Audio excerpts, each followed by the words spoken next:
Recording in progress. Good morning. It's Wednesday, April 10th, 2024. It's 9 a.m. This is the Rice Creek Watershed District Board of Managers regular meeting. We are at the Shoreview City Hall Council.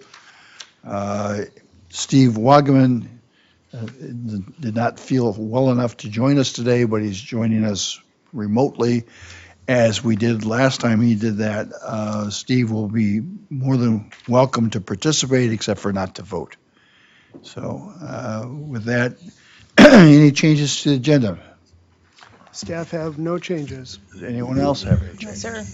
Not, I move that we approve the agenda as provided. Second. All in favor, say aye. Aye. Opposed, Aye. none. Aye. Manager Robertson, would you do us a favor? Oh, I would be most happy to make a motion that we approve the minutes from the March 27, 2024 regular meeting. I'll second that. Any discussion? All in favor, say aye. Aye. Aye. Opposed, none. That brings us then to the consent agenda. Patrick? Yes, President Bradley, Board of Managers, staff have 3 applications for your consideration today. Happy to answer any questions. Any questions of Patrick? John, would you bring a motion? Mr. President, I'll move that the consent agenda permit applications 18051, 24010, and 24012 be approved. Caprock, all those items. Is there a second? I'll second. Any discussion? All in favor, say aye. Aye. Aye. Any opposed? None? Passes. That brings us then, I believe, to Molly Nelson. All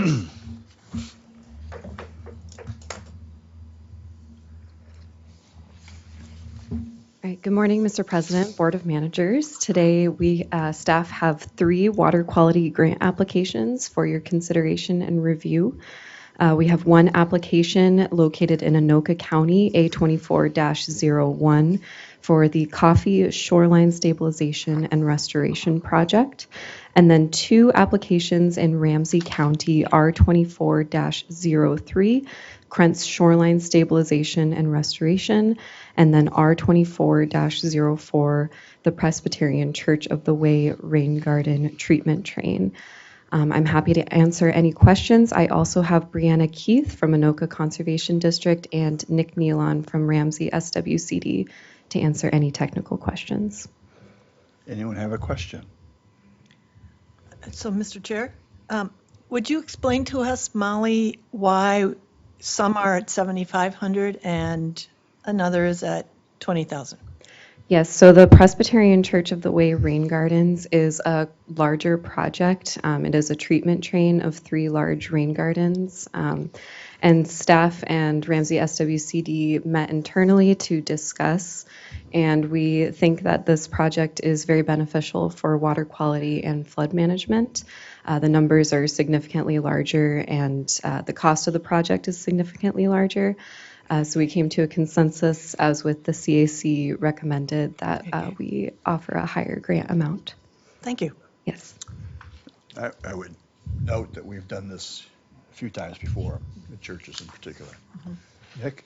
Yes. Board of Managers, I'll just note Manager Wagaman was in attendance at the meeting. Okay. At the CAC meeting. Correct, the CAC meeting.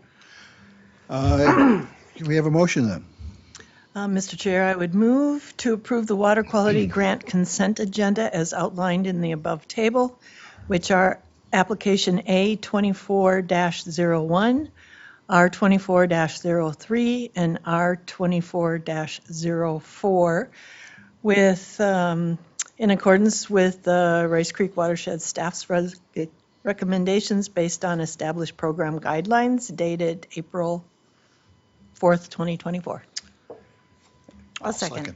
Second for Manager Robertson. Any discussion? Hearing none, all in favor say aye. Aye. Any opposed? None. Passes. All right. Thank you. Thank you. Brings us to the open mic. Anyone wish to speak to us during our open mic time about items otherwise not on our agenda? Hearing no one. I believe this takes us, Marcy, to you, the 2023 district financial reports and audits. Thank you, Mr. Chair. At the beginning of this month, district staff and myself met with Redpath and Associates staff Megan Hansen and others to review the draft 2023 financial report, and you have that in your packet. I would highlight that it is a clean opinion, and additional information this year in our audit is information on our, noting our investments and Fund 99 for future projects.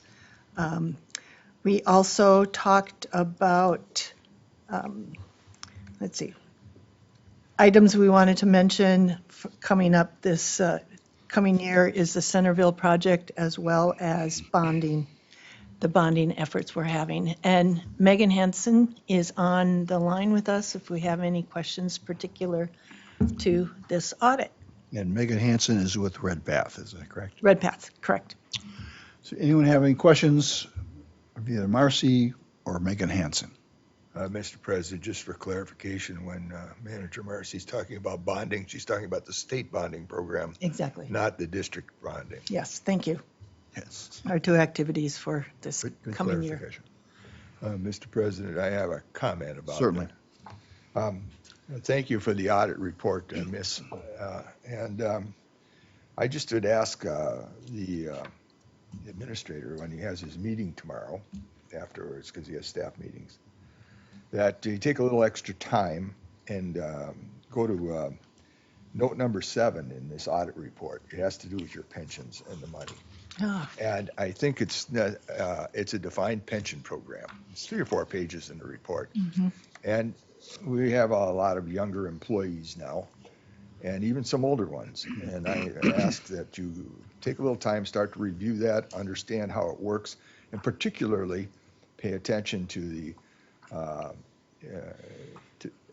portions that make sure that the money is there when you need it. So when you become 60 years old, 65, 70, that there's actually enough dollars in those things over the time. I remember, it's a long time ago, I guess now, it's over 50 years since I was in high school. But when I was in high school, we had a tractor company in the Twin Cities called Minneapolis Moline. And their pension fund that they had paid into for a number of years disappeared. I'll put it that way. And so these pension fund rules vary from state to state, industry to industry, and how they work. And so I think it's whether the career is in the watershed districts or in the county government or the city government or state, that you folks start and begin to pay attention to that. So I think that's something that this report, I'd ask the administrator to kind of put on his discussion amongst you, take a little extra time with the staff, and so they start to understand it. And we had an issue a few years ago where we had health problems with it, and it's all part of that pension program and how that works. And that's all I ask you. My comment about it is that, so. thank you, Mr. Chair. Thank you, Manager Waller. I will tell you that we did spend a big chunk of our time when we were reviewing the audit on that very issue, just to make sure that we were solid in our pension contributions and that how the pension system worked, because it was noted that our obligations have been reduced somewhat because of I saw that. the arithmetic that goes on to identify those numbers. So thank you, and yes, I would agree. So I would just to emphasize something, it's not just the current contributions that I'm concerned about. It's the making sure that the actuary table is provided for down the line, so that when the time comes for the obligation to be paid out, that it's there. In my own industry, and I was private, and our pension program is over a century old now. It's about a century.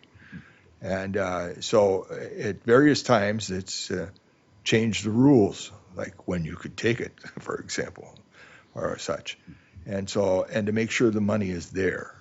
And that's an important part. So that's what I was worried about, was not what they're putting in today. It's when 25 years that dollars are there to come out. And both of you have experience with government pensions, so I think you're at the age where you're drawing out when you put it paid in. So that's what my concern is. Okay. So back in the day when I was with the Attorney General's office, of course, we had the Public Employee Retirement Association, and Attorney General's office is their legal counsel, and I was the managing attorney over those attorneys. And yeah, this is all very incredibly important. However, we should also note that Rice Creek Watershed District has zero control over how much it puts in and how much its employees take out. This is a responsibility of the legislature, and the legislature periodically ends up, fortunately, paying attention to this issue because of things like bullying, and has infused additional funds from time to time as necessary. But yeah, this is certainly worthy. People should know that putting all of their eggs in this one basket may not be the best thing. But, Mr. President, to make sure that basket has some eggs in it, that's what I'm concerned about. And But again, I'm trying to say that Rice Creek doesn't. Rice Creek doesn't control this, but the employees are what I'm talking about, them individually. Right. There are, I'm sure that as retired government individuals, you probably belong to associations of retired government employees that consciously watch these situations. And I know I do in the private world.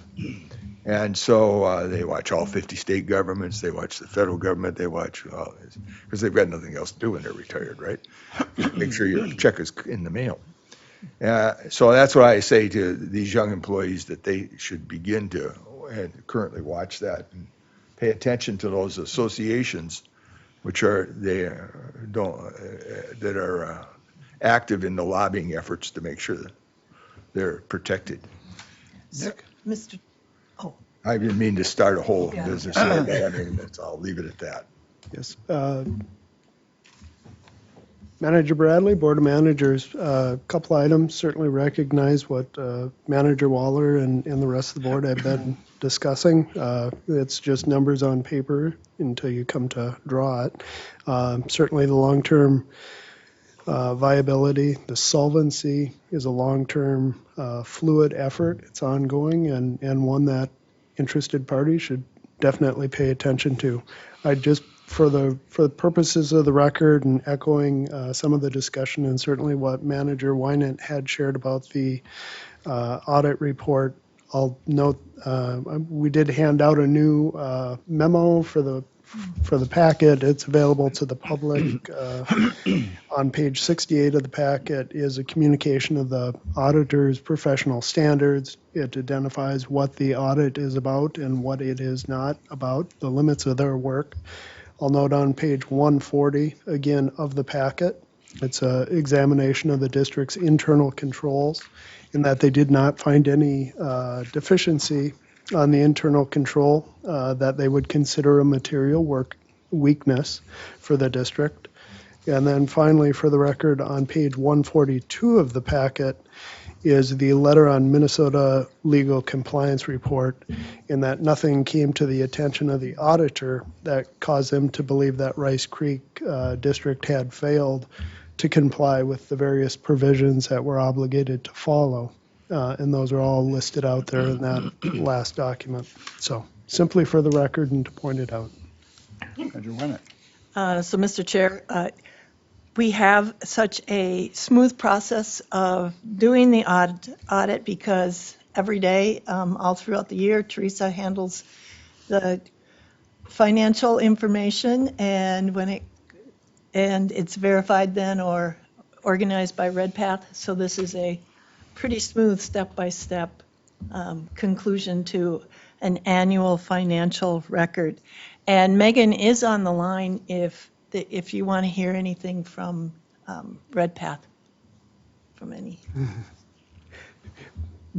Manager Bradley, Board of Managers, I'll just quickly state it's important to point out that Red Path has two different divisions, one that we deal with daily and the other branch, which is the auditor. And those two don't, and appropriately so, interface because of their unique responsibilities. Accounting side and the auditing side. Correct. And the different personnel. There's a firewall. There's a firewall. Yes. Yes, we, Mr. President, this is Steve Wagaman. Could I respond to that?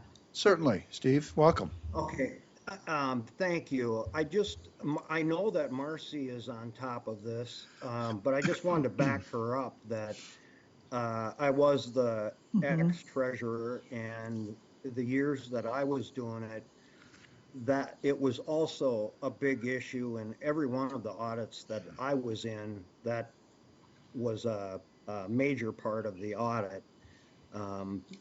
And I do agree with John and what Marcy said, but I think they are looking at it really closely. That's all I had. Thank you. Thank you, Steve. Any other questions, comments? If not, can we have a motion, please?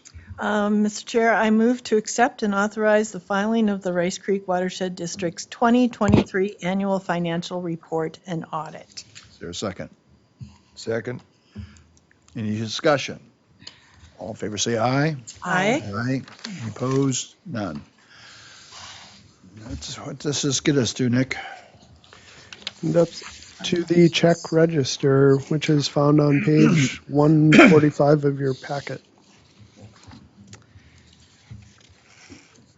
So, I don't know if you have questions, otherwise I would move to approve the check register dated April 10th, 2024 in the amount of $83,647.20 prepared by Redpath and Company. Is there a second? I'll second. Any discussion? All in favor, say aye. Aye. Opposed? None.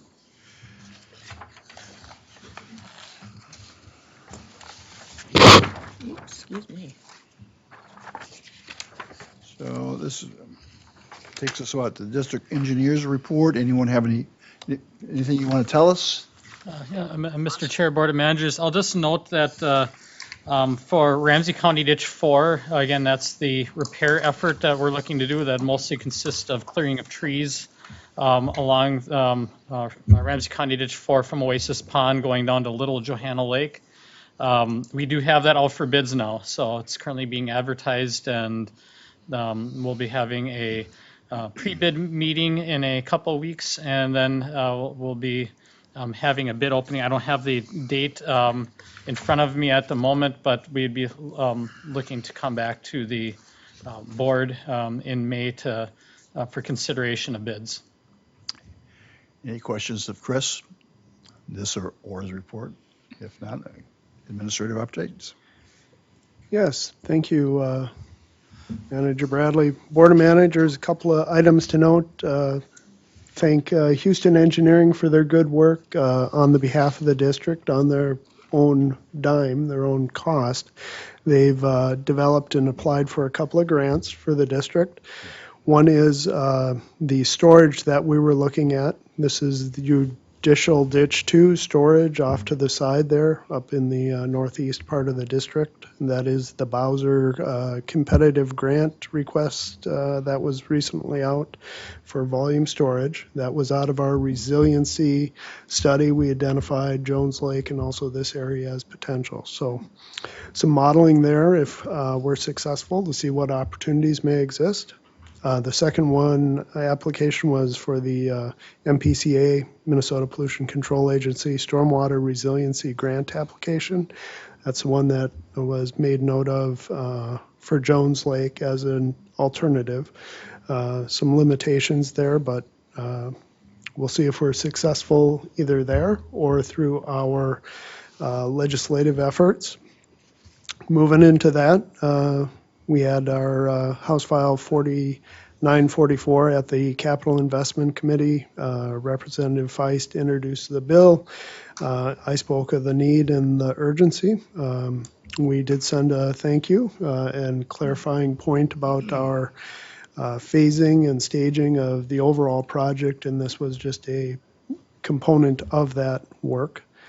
Next item, positions are posted. We're looking to be as obvious on the landscape as possible, to have folks apply to the district to work as the landscape changes. It's no longer in the printed newspaper, of course. Social media and those types of things. Glean the Day will probably expend some dollars to get it on some of these platforms that are most productive. So we'll be doing that. Ramsey County Ditch 1, that's a historic review public information meeting that Tom had mentioned at the workshop. My understanding is that the May 8th date, we later found out from Shoreview, has a conflict. Their chambers were reserved, but it wasn't posted as such. So we're looking at Wednesday, 15th of May at 7 p.m., and we've scheduled accordingly for that. And then in conclusion, as I noted earlier, Manager Wagaman wanted us to note that he attended the CAC meeting. Mr. President, I have a question for the engineer. Sure. So now that I know that you're preparing a grant program, how is and this occurs in the city of Hugo and Forest Lake, or that area up there, because I assume that's the ditch we're talking about, JD2 in Washington County. And have you been in contact with these cities and talked to them about that, how that fits into their planning? Manager Waller and the rest of the board, we will be doing coordination as part of, if we're successful in getting the grant, that's going to be a component of that, is to have that coordination with them to talk about the results that we have right now. We don't have any specific results of where on the landscape it would be practicable to do it. That would be a result of what we're going to be doing in this next step or phase, is kind of pinpointing potential areas and then finding out what exactly would be the benefit in each one of those individual areas. And part of that would be discussion with the cities. Part of that would be discussion with the individual landowners out there as well, to see how feasible, how much interest there is in participating in that, because it would be on private property and would require a willing landowner to be able to provide easements and that sort of thing. And the second question then is that I hope there's no intention of placing these storage facilities in the right of way of the ditch, that they'd be off to the side and separate. Right now, that's what we would be looking at, is off-channel storage. Because we've had experience with that in-channel storage as being a problematic in the past. True? We've had locations where it's been successful and locations where it's been a challenge. And so it all depends on what the situation is. Certainly, Hanson Park and Jones Lake, those are examples of where the storage can be a success, but it all depends on how the storage is set up, and confirming that what is needed to create the storage, which oftentimes is a dam of sorts, that isn't backing water up onto folks and diminishing the benefit for drainage. Thank you, Mr. President. So I guess we're on to manager updates. John, do you have anything you want to add? Yes, well, I attended while you were down at the Capitol observing democracy in action, I was also watching the Washington County Consortium meeting on water, and one of the interesting presentations was made by a member of the school district down there, works for the Southern Washington County School District. And at the Woodbury school campuses, they've created a program in coordination with the city of Woodbury to begin storing stormwater on what we used to call wetlands or areas. And these are turned into scientific labs. It's funny how things go around, For a while, it was not a good idea to do this, and now you can do this. And anyways, it was most interesting to hear it. That now becomes a science project for the students who have been involved in it in the different elementary schools and middle schools, as they call them these days, and such. So that's something for us to kind of put in the back. We have some opportunities to do that, maybe in Hugo with the White Bear School District or the city. The school district was saying that they're at the point now where they wanted the city to take over the maintenance of this stormwater facility in its natural state on the school campuses. The second thing I have, it's of interest to me today in my report is that last meeting we passed, let me dig it out of my papers, a resolution about working on the technical revisions of the rules. And particular rules we're interested in, this is from last November, if you remember, are the ones that are rules C, D, E, and F, I believe. That's what was in the package. And so as we take a look at these rules, the first thing I'd like to know is how many of our 28 cities already have a rule for stormwater management, erosion sediment control, floodplain alteration, and wetland alteration?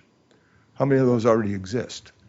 And how many counties of our counties have them also? And the reason for that is that I believe that the Watershed District, if we're doing those inspections, we don't have any obligation to provide a rule if a rule is in place, and only where, in other words, in the absence of a rule would the Watershed District need a rule. So therefore, for example, Centerville, where they have rules in place, we do the inspection for them, we're compensated for that. Maybe we're missing an opportunity here for many other cities. But as I see it, if they have a rule, and I'd like to know what that inventory is, I don't need to know what the rule is, I just want to know if they have an ordinance. And if they have an ordinance, then the district can use those resources that we use there now for water quality programs. And we have a huge need there to work on. So reallocation of. Well, of course, reallocations will occur at the time when we do our budget, which will be starting not too far in the future. Well, yes, Mr. President, that's true, but I was hoping reallocations without higher taxes necessarily. Well, I understood that. Yeah. Nick?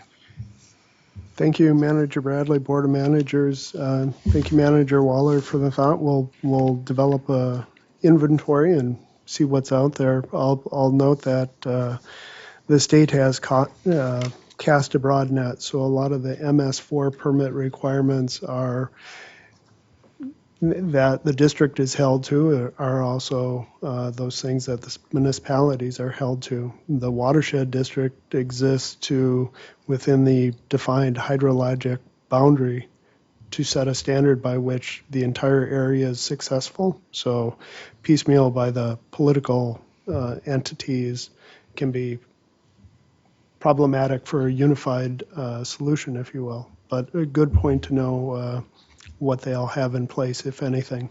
Well, Mr. President, I'm a strong believer in having some structure which the state provides, and having the flexibilities of these communities for their individual rules. Sometimes one doesn't fit all, for example. But, I think that it's important that we recognize that those cities have the flexibility to make their own rules, and we respect them.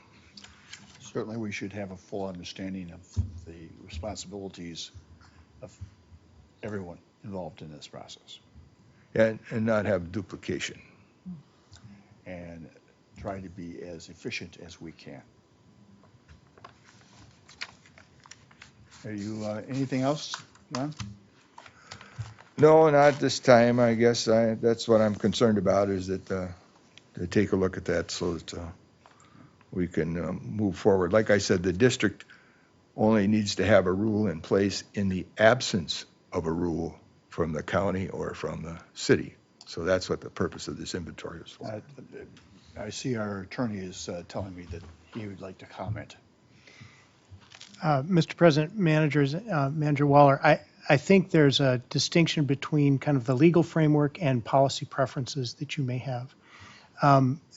Under the watershed planning law, the watershed district is obligated to develop a comprehensive plan and set standards for the whole watershed, from which local units of government can adopt the equivalent of those standards, or even more restrictive if they wish, and then can seek to take over the enforcement role, as which some communities in the watershed have done. But it is not the case that through that planning process, you don't have responsibility if local communities have already adopted some kind of water quality or water quantity, water resource control. You may, as you develop your plan, decide that you don't want to adopt aggressive standards and or even generalized standards. You could philosophically decide you want to leave the local standards to all local communities to adopt and take a very passive, hands-off approach. I'm not sure that would be viewed as fulfilling all of your planning responsibilities in the review process. But just to give you a legal framework and some policy choices that you can make through that process, just to fill out the picture a little bit. And of course, what's Bowser's role in terms of reviewing rules that we do? A question. What's Bowser's role? So in reviewing the plan, the Board of Water and Soil Resources has approval authority for the ultimate adoption of the district's plan. For the rules that you adopt to implement the standards in that plan, the role of the Board of Water and Soil Resources is advisory, is comments on the rules. Thank you. So, Mr. President, thank you very much, Louis, for your support. I understand in listening to you that what I'm proposing is not illegal. RC? Thank you, Mike. 2 upcoming meetings. Tomorrow is the Centerville public hearing at the Wargo Nature Center.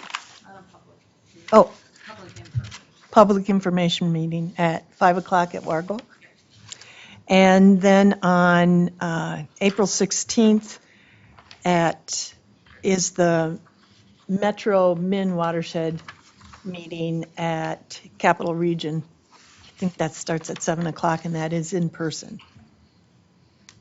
I will be attending that meeting. I think some of the others are also. Yes. Yes. I will be attending the Wargo meeting tomorrow night.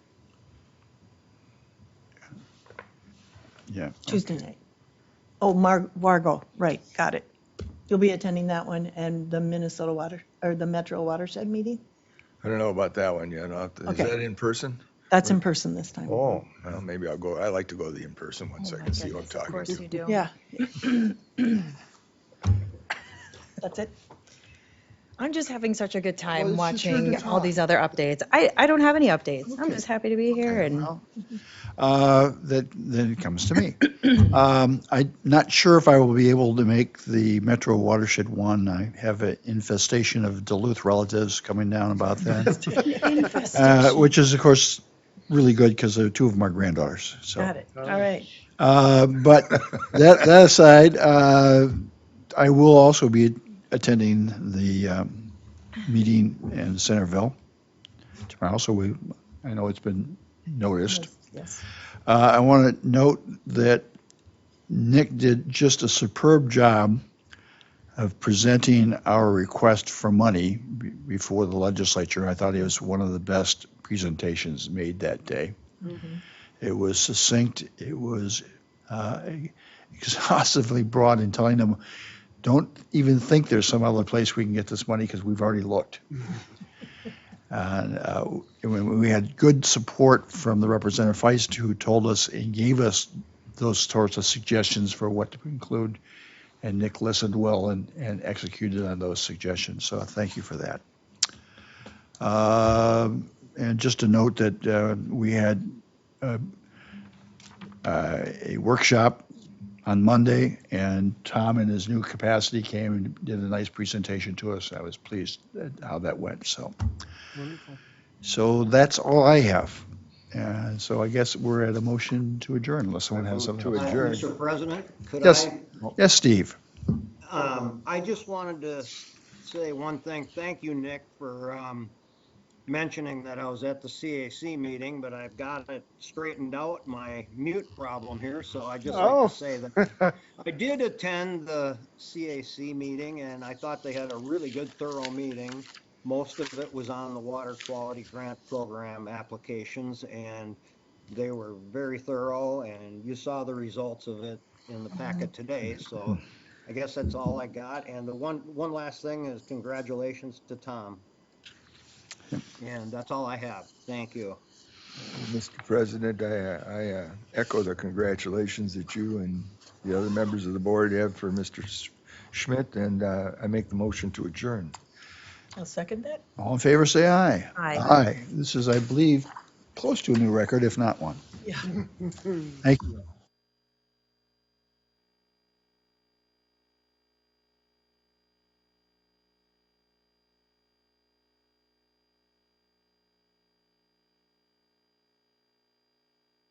Recording stopped.